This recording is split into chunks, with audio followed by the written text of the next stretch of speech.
ഷൈൻ ടോം ചാക്കോ അറസ്റ്റിൽ.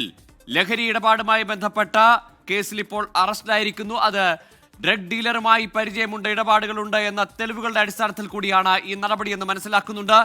ലഹരി പരിശോധനയ്ക്കിടെ ഇറങ്ങിയോടിയ നടൻ ഒടുവിൽ പോലീസിന് മുന്നിൽ ഹാജരാകുമ്പോൾ അവിടെ അറസ്റ്റ് നടപടിയിലേക്ക് കടന്നിരിക്കുന്നു. പോലീസ് സ്റ്റേഷൻ ജാമ്യം നൽകാവുന്ന കുറ്റമാണോ അല്ലെങ്കിൽ ജാമ്യം ലഭിക്കാവുന്ന കുറ്റങ്ങളാണ് ഈ ഘട്ടത്തിൽ ചുമത്തിയിരിക്കുന്നതെന്നാണ് മനസ്സിലാക്കുന്നത്. എസ് ശ്യാംകുമാറുണ്ട് വിവരങ്ങളുമായി. ശ്യാം, ഇപ്പോൾ അറസ്റ്റ് രേഖപ്പെടുത്തി കഴിഞ്ഞോ?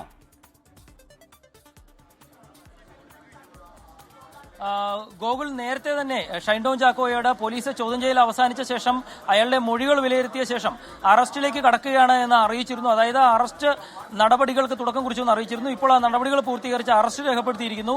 NDPS നിയമത്തിലെ 27, 29 വകുപ്പുകൾ പ്രകാരം നടൻ ഷൈൻ ടോം ചാക്കോയെ അറസ്റ്റ് ചെയ്തിരിക്കുന്നു. ഈ വിവരം ഷൈൻ ടോം ചാക്കോയുടെ അഭിഭാഷകനെയും അറിയിച്ചിട്ടുണ്ട്. ഇനി നടപടിക്രമങ്ങൾ പൂർത്തിയാക്കി FIR രജിസ്റ്റർ ചെയ്ത ശേഷം പ്രതിയെ 1ാം ക്ലാസ് മജിസ്ട്രേറ്റിന്റെ മുന്നാകെ ഹാജരാക്കും. അതിനു മുൻപ് വൈദ്യപരിശോധന നടത്തുകയും ചെയ്യും. ഏതായാലും മലയാള സിനിമയിൽ വീണ്ടും ഒരു ലഹരി കേസിൽ ഒരു നടൻ രണ്ടാമത് അറസ്റ്റിലാകുന്ന ആദ്യ സംഭവമാണ് കേരളത്തിലുണ്ടായിരിക്കുന്നത്. നേരത്തെ കൊക്കൈൻ കേസിലും സമാനമായ രീതിയിൽ ഷൈൻ ടോം ചാക്കോ അറസ്റ്റിലായിരുന്നു. അതിന് പിന്നാലെയാണ് ഇപ്പോൾ പോലീസിനെ കണ്ട് പേടിച്ചൊളിച്ചോടി തമിഴ്നാട്ടിലെത്തിയ ഷൈൻ ടോം ചാക്കോ തിരിച്ച് വിളിച്ചു വരുത്തി പോലീസ് അറസ്റ്റ് രേഖപ്പെടുത്തിയിരിക്കുന്നത്. അതും ലഹരി ഇടപാടുമായി ബന്ധപ്പെട്ട് സാമ്പത്തിക ഇടപാടുകൾ നടത്തി, അത് സജീവമായി നടത്തിയ സാമ്പത്തിക ഇടപാടുകളുടെ രേഖകൾ പോലീസ് കണ്ടെത്തിയതോടെയാണ് ഷൈൻ ടോം ചാക്കോയുടെ അറസ്റ്റിലേക്ക് നടപടികൾ കടന്നത്. പലതവണ പണമിടപാടുകൾ നടന്നതായി പോലീസ് കണ്ടെത്തുകയും അതിന്റെ രേഖകൾ ഹാജരാക്കുകയും ചെയ്തു. അത് ചോദ്യം ചെയ്യലിൽ ഷൈൻ ടോം ചാക്കോയെ തന്നെ കാണിച്ച് ബോധ്യപ്പെടുത്തുകയും ചെയ്തു. 3 ഫോണുകൾ ഉപയോഗിക്കുന്ന ഷൈൻ ടോം ചാക്കോ ഇന്ന് പോലീസിന്റെ മുൻപിൽ നാടകം കളിക്കാൻ എന്നവണ്ണം ഒരു ഫോണുമായാണ് എത്തിയത്. മറ്റു ഫോണുകൾ കൊണ്ടുവരാത്തത് എന്താ എന്ന ചോദ്യത്തിന് മറന്നുപോയി എന്ന ഒരു വിചിത്രമായ മറുപടി നൽകിയ ഷൈൻ ടോം ചാക്കോയ്ക്ക് മുന്നിൽ പോലീസ് മറക്കാതെ ഹാജരാക്കിയ തെളിവുകൾ, അത് ഈ ലഹരി ഇടപാട് നടത്തിയ തെളിവുകൾ ശേഖരിച്ച്, സാമ്പത്തിക ഇടപാടിന്റെ തെളിവുകൾ ശേഖരിച്ച് ഷൈൻ ടോം ചാക്കോയെ ചോദ്യം ചെയ്യുന്ന സമയത്ത് തന്നെ കാണിച്ച് ബോധ്യപ്പെടുത്തി. ഇതിന് പിന്നാലെ ഷൈൻ ടോം ചാക്കോയ്ക്ക് പിന്നീട് മറുപടികളില്ലായിരുന്നു.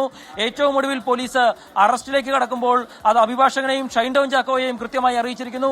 സുപ്രീം കോടതിയുടെ നടപടിക്രമങ്ങളെല്ലാം പാലിച്ചുകൊണ്ട് അറസ്റ്റ് രേഖപ്പെടുത്തുകയും ഷൈൻ ടോം ചാക്കോയെ വൈദ്യപരിശോധനയ്ക്ക് കൊണ്ടുപോവുകയും ചെയ്യുകയാണ് എന്നുള്ളതാണ് അല്പസമയം മുമ്പ് ഉന്നത ഉദ്യോഗസ്ഥർ, കൃത്യമായി പറഞ്ഞാൽ എറണാകുളം സെൻട്രൽ ACP മാധ്യമങ്ങളോട് പറഞ്ഞത്.